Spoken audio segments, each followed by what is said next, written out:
नमस्कार। दान से संबंधित 9वीं कहानी सुनाने में थोड़ा विलंब हुआ, इसके लिए मैं क्षमा प्रार्थी हूँ। आज की कहानी है ऋषि कुमार नचिकेता की, जो कि दुनिया में पहले जिज्ञासु के रूप में प्रसिद्ध हुए। ये कहानी हमें कठोपनिषद में मिलती है। नचिकेता ऋषि वाजश्रवस के पुत्र थे। एक बार उनके पिता ने यह संकल्प लिया कि वे महान विश्वजित यज्ञ का आयोजन करेंगे और अनुष्ठान के संपन्न होने पर अपनी पूरी धन संपत्ति दान में दे देंगे। जब दान देने की बारी आई तो नचिकेता ने देखा कि उनके पिता स्वस्थ दुधारू गाय दान में देने के बजाय बीमार, बूढ़ी, रुग्ण गाय दान में दे रहे हैं। नचिकेता बालक ही थे, लेकिन बचपन से ही बुद्धि संपन्न होने के साथ साथ धर्मपरायण भी थे। वो जानते थे कि न देने योग्य चीज़ यदि दान में दी जाती है तो दाता का मंगल नहीं हो सकता। नचिकेता अपने पिता के पास गए और बोले, पिताजी, दान में तो अपनी सबसे प्रिय चीज़ दी जाती है। मैं भी तो आपको प्रिय हूँ, तो ये बताइए आप मुझे किसे दान में दे रहे हैं। पिता ने सोचा बालक है, बेकार की बात कर रहा है, ध्यान नहीं दिया। नचिकेता कहाँ मानने वाले थे। उन्होंने फिर पूछा, पिताजी, मैं भी तो आपका धन हूँ, आप मुझे किसे दान में दे रहे हैं। पिता ने फिर अनदेखी कर दी, लेकिन नचिकेता बार बार वही सवाल पूछते गए। अंत में पिता ने तंग आकर झुंझलाकर क्रोध में कहा, तू चाहता है ना मैं तुझे किसी को दान में दे दूं, जा तुझे मृत्यु को दान में दिया। नचिकेता हाथ जोड़कर खड़े हो गए, बोले, पिताजी, शरीर तो नश्वर है, जो धर्मपरायणता है, सदाचार है, उसका यश हमेशा बना रहता है। मैं आपकी आज्ञा का पालन करूंगा और तुरंत यमलोक की ओर प्रस्थान करूंगा। पिता बहुत घबराए, बोले, बेटा, मैंने तो क्रोधवश ये बात कही, झुंझलाकर तंग आकर ये बात कही। इसका पालन करना तुम्हारे लिए ज़रूरी नहीं है, इस बात का कोई अर्थ नहीं है, मत जाओ। लेकिन नचिकेता न माने। अंत में पिता को आज्ञा देनी पड़ी और नचिकेता ने यमलोक की ओर प्रस्थान किया।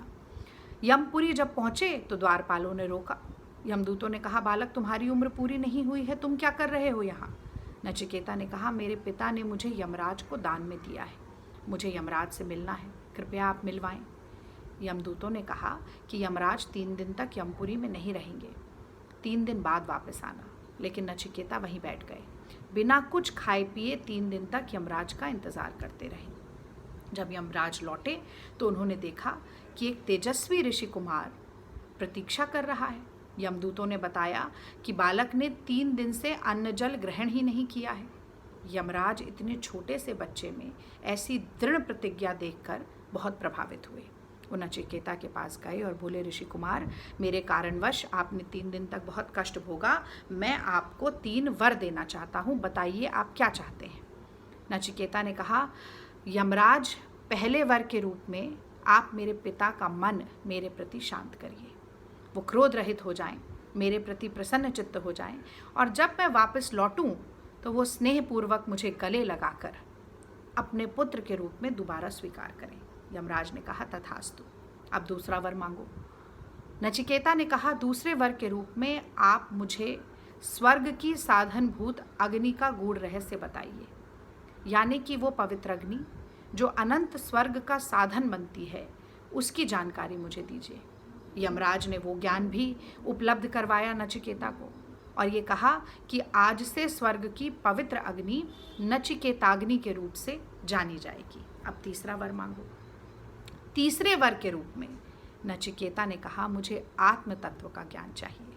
जीवन क्या है, मृत्यु क्या है, मृत्यु के पश्चात शरीर और आत्मा की क्या संभावनाएं हैं, आत्मा का स्वरूप क्या है, मरने के बाद शरीर और आत्मा का क्या होता है।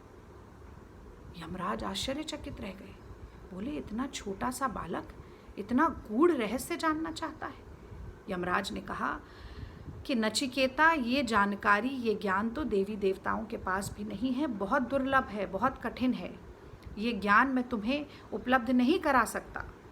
नचिकेता ने कहा, यमराज, अगर आप मुझे वर देना चाहते हैं तो मैं यही जानकारी चाहता हूँ और कुछ नहीं। यमराज ने तरह तरह के प्रलोभन दिए, धन संपत्ति का लालच दिया, भोग की वस्तुओं का लालच दिया, दुर्लभ सुंदरियों का लालच दिया, लेकिन नचिकेता न माने। और साथियों, जो ज्ञान नचिकेता ने प्राप्त किया, उस ज्ञान ने मानव जाति का कल्याण किया। मनुष्यों के आंसू पोंछने का काम किया।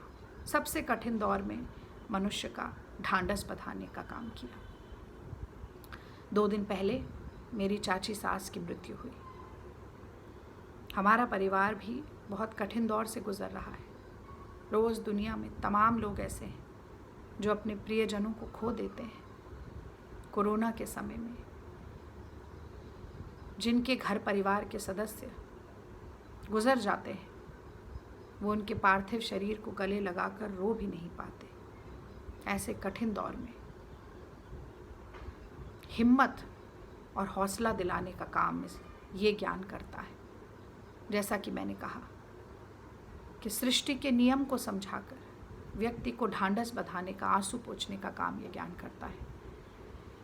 यमराज ने नचिकेता से कहा कि शरीर नश्वर है, पानी केरा बुदबुदा आसमानस की जात।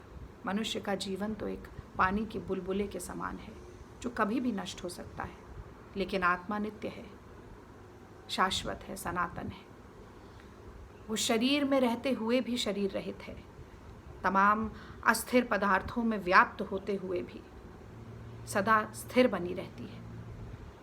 आत्मा अजर है, अमर है। ये सृष्टि का नियम है। जो व्यक्ति जन्म लेता है वो एक दिन ज़रूर अपने प्राणों को त्यागता है, लेकिन जो आत्मा है वो तो कण कण में व्याप्त है।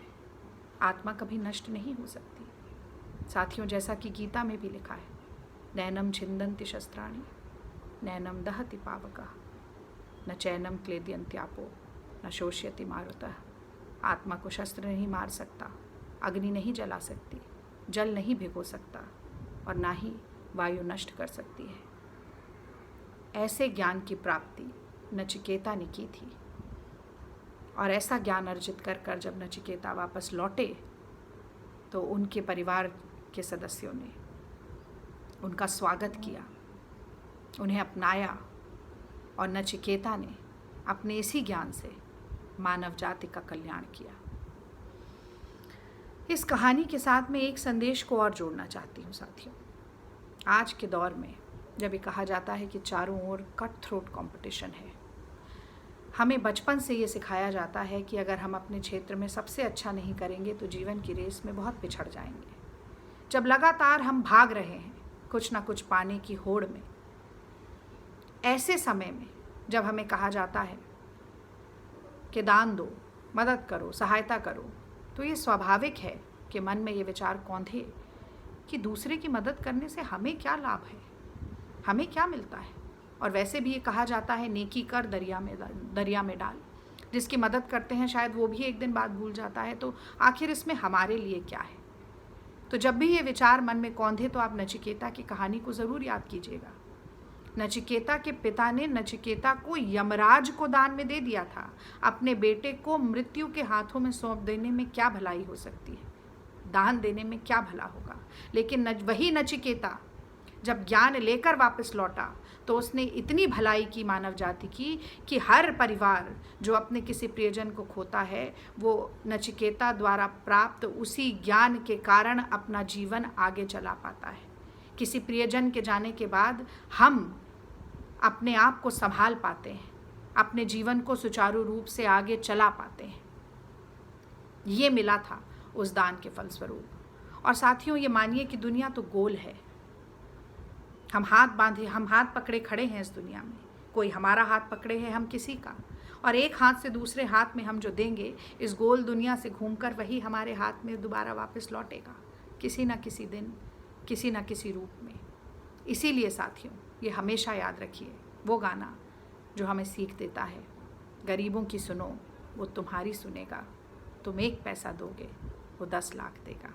यूँ तो दान देते हुए कुछ पाने का ख्याल मन में नहीं आना चाहिए, लेकिन फिर भी हम ये माने कि दान का जो यश है वो कहीं नहीं जाता, यही रहता है और दिन दूनी रात चौगनी तरक्की भी करता है। आज का यही संदेश। एक और कहानी लेकर मैं जल्द ही आपके साथ जुड़ूंगी। तब तक के लिए बहुत बहुत धन्यवाद। जय हिंद।